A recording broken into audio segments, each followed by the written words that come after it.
Hi friends, నేను మీ ఉషాని. మీరు బాగున్నారా? నేను బాగున్నాను. మీరు బాగుండాలని మనస్ఫూర్తిగా కోరుకుంటున్నాను. ఇవాళ మన వీడియో వచ్చేసి తెలంగాణ స్పెషల్ బోటీ కర్రీ ఎంతో సింపుల్గా టేస్టీగా ఇంట్లోనే ఎలా చేసుకోవాలో చూద్దామా. చాలామందికి ఇది ఇష్టం ఉండదు ఫ్రెండ్స్, కానీ ఒక్కసారి ట్రై చేయండి, చాలా బాగుంది. మేము ఫస్ట్ టైం ట్రై చేసాను, చాలా బాగా వచ్చింది. అలాగే ప్రతి ఒక్కరు తప్పకుండా చూడండి, మీ ఫ్రెండ్స్కి రిలేటివ్స్ కూడా షేర్ చేయండి, సబ్స్క్రైబ్ చేసుకోండి, లైక్ చేయండి, షేర్ చేయండి, కామెంట్ చేయండి. ఇంకెందుకు ఆలస్యం, రెసిపీలోకి వెళ్దాం రండి ఫ్రెండ్స్. ముందుగా బోటీ ఇలా తీసుకొచ్చేసి నేను వేడి నీళ్ళల్లో పెట్టేశాను. వేడిగా ఉన్నాయి వాటరు, మరీ వేడి అవసరం లేదు, లైట్గా గోరెచ్చగా ఉంటే సరిపోతుంది. చూసారుగా లేతగా బాగుంది, ఉరకనే వస్తుంది. ఒక 5 మినిట్స్ అవుతుంది దీంట్లో వాటర్లో వేసి, అంతే. ఈజీగా, చాలా ఈజీగా వచ్చేస్తుంది. కాకపోతే ఇది కొంచెం రిస్క్, లేట్ అవుతుంది. ఈ క్లీన్ చేసుకునే విధానంలోనే బోటీ కర్రీ ఎంతో టేస్టీగా ఉంటుంది. ప్రతి ఒక్కరు తప్పకుండా ఓపిక్గా చేసుకోండి. చాలా బాగా వచ్చింది, చాలా బాగుంది కూడా. చూసారా ఎంత బాగా వస్తుందో ఈజీగా. చూసారుగా ఇట్లా మొత్తం నీట్గా క్లీన్ చేసుకొని పెట్టుకోవాలి. చూసారు ఎంత వైట్గా ఎంత బాగా వచ్చిందో. ఇలా నీట్గా ఓపిక్గా క్లీన్ చేసుకోవాలి.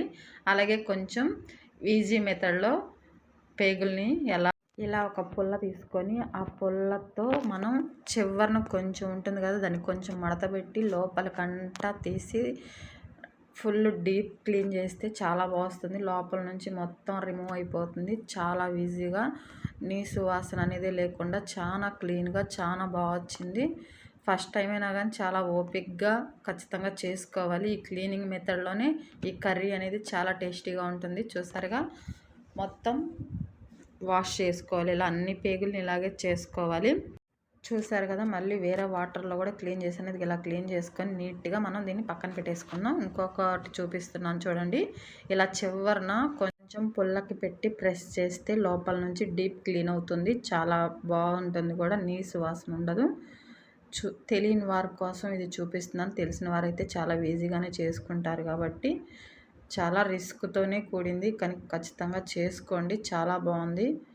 చూసారు కదా, ఇది ఇట్లా చూడండి, ఇట్లా చివర్లో పెట్టుకొని చాలా జాగ్రత్తగా చూసుకొని ఇంతే. సింపుల్. ఇలా చేసుకుంటే డీప్ క్లీన్ అయిపోతుంది. అన్ని పేగుల్ని ఇలాగే నీట్గా కడుక్కోవాలి. ఇలా కడగటం వల్ల చాలా నీట్గా చాలా బాగుంటుంది. ఇదంతా ఇట్లా క్లీన్ చేసిన తర్వాత నేను మళ్ళీ వాటర్ ఇవన్నీ ఇలా అయిపోయినాయి కదా, రెడీ అయిపోయినాయి కదా, మళ్ళీ వేడి నీళ్ళు తీసుకున్నాను. నేను వేడి నీళ్ళలో వేసుకున్నాను, ఎందుకంటే నీసు వాసన బాగా వస్తుంది అనేసి. మళ్ళీ వేడి నీళ్ళు వేడి చేసి మొత్తం మళ్ళీ వేడి నీళ్ళలో వేస్తున్నాను. కనీసం ఒక 5-6 సార్లు అన్నా క్లీన్ చేసి ఉంటాను నేను ఈ బోటీని. అలా క్లీన్ చేయబట్టే ఏ వాసన లేకుండా నీట్గా వచ్చింది. అలాగే చూసారు కదా, కత్తెరతో ఇలా పేగులన్నీ కట్ చేసుకోవాలి. ఒక్కళ్ళకైతే ఇది సరిగా రాదండి, ఇద్దరుంటే కొంచెం త్వరగా అయిపోతుంది ఈ పని. ఒక్కరికైతే కష్టంగా ఉంది. ఖచ్చితంగా అది చూసుకొని చేసుకోండి. ఇంతే. సిజర్తో పేగులన్నీ ఇలా కట్ చేసుకోవాలి.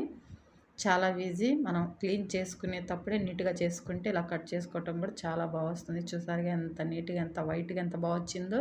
తప్పకుండా ప్రతి ఒక్కరు ట్రై చేయండి. అలాగే ఇవన్నీ ఇలాగే చిన్న చిన్న ముక్కలుగా కట్ చేసుకొని పెట్టుకోవాలి. అన్ని ముక్కల్ని నీట్గా చిన్న సైజులో కట్ చేసుకొని పెట్టుకోవాలి. ఇలా సీజర్తో కటింగ్ రాకపోతే కత్తిపీటతో కట్ చేసుకోండి. చాకుతో అయితే కొంచెం కష్టంగానే ఉంది, చాకుతో కట్ చేయమాకండి. ఇలా కత్తెరతో అయినా సరే, కత్తిపీటతో అయినా సరే చాలా ఈజీగా చేసుకోవచ్చు.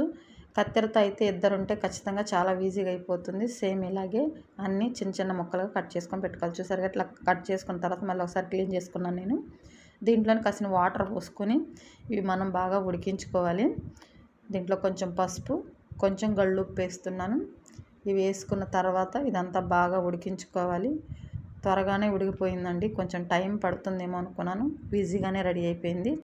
స్టవ్ వెలిగించి స్టవ్ మీద పెట్టేసుకుందామండి. ఇలా పెట్టేసుకున్న తర్వాత చూసారుగా ఎంత పర్ఫెక్ట్గా, ఎంత ఈజీగా. ఒక 10 మినిట్స్ అయితే సరిపోతుందండి, త్వరగానే ఉడికిపోతే.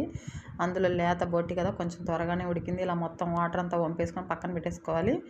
మనం మసాలాకి ప్రిపేర్ చేస్తున్నాను.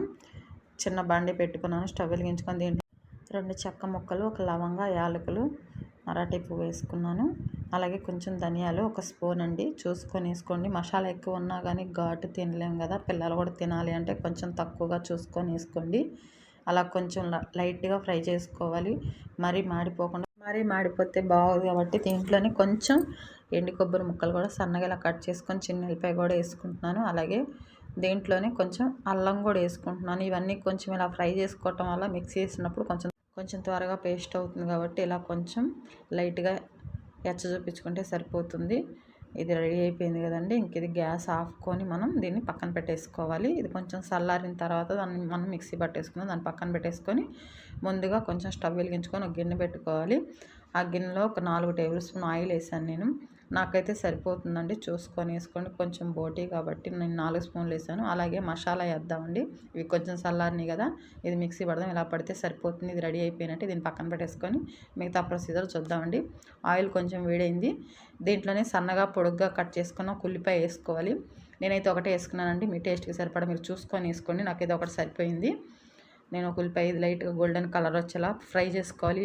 అలాగే ఈ ఆనియన్స్ ఫ్రై అయ్యేలోపు ప్లీజ్ కొత్తగా చూసే లైక్ చేయండి, షేర్ చేయండి, కామెంట్ చేయండి, బెల్ కొట్టండి, సబ్స్క్రైబ్ చేసుకోవటం మాత్రం మర్చిపోమాకండి. ప్లీజ్ ఫ్రెండ్స్, మీ సపోర్ట్ నాకు ఎప్పుడు ఎలాగ ఉండాలని మనస్ఫూర్తిగా కోరుకుంటున్నాను. మన ఛానల్ అన్ని వీడియోస్ తప్పకుండా ప్రతి ఒక్కరు చూడమని అడుగుతున్నాను. అలాగే 6 పచ్చిమిర్చి మధ్యలో కట్ చేసుకొని వేసుకున్నాను ఫ్రెండ్స్. అవి కూడా కొంచెం లైట్గా ఫ్రై అవ్వాలి.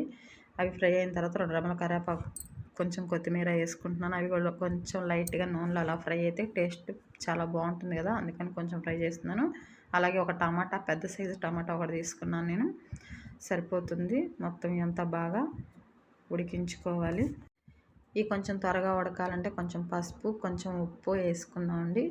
ఆల్రెడీ మనం ఉడికించేటప్పుడు పసుపు ఉప్పు వేసాం కదా, చూసుకొని వేసుకుందామండి. మొత్తం కొంచెం ఇలా వేయటం వల్ల త్వరగా మగ్గుతుంది. ఇదంతా కొంచెం త్వరగా మగ్గేలా చూడాలి. చూసారుగా టమాటా మగ్గిపోయింది. మనం ఇందాక ఉడికించుకున్న బోటీ ఉంది కదా, ఆ బోటీని మనం దీంట్లో వేసేసుకుందామండి. ఇలా వేసుకుంటే చాలా టేస్టీగా చాలా బాగుంటుంది. చూసారుగా ఎంత పర్ఫెక్ట్గా ఉడికిందో. చాలా ఈజీ అండి. క్లీనింగ్ ప్రొసీజర్ ఒక్కటే రిస్క్ అనిపిస్తుంది, కానీ చేసుకొని తింటా ఉంటే అసలు ఫస్ట్ టైం చేసినా కానీ చాలా బాగా వచ్చింది. తప్పకుండా మీరు కూడా ఒక్కసారైనా ట్రై చేయండి.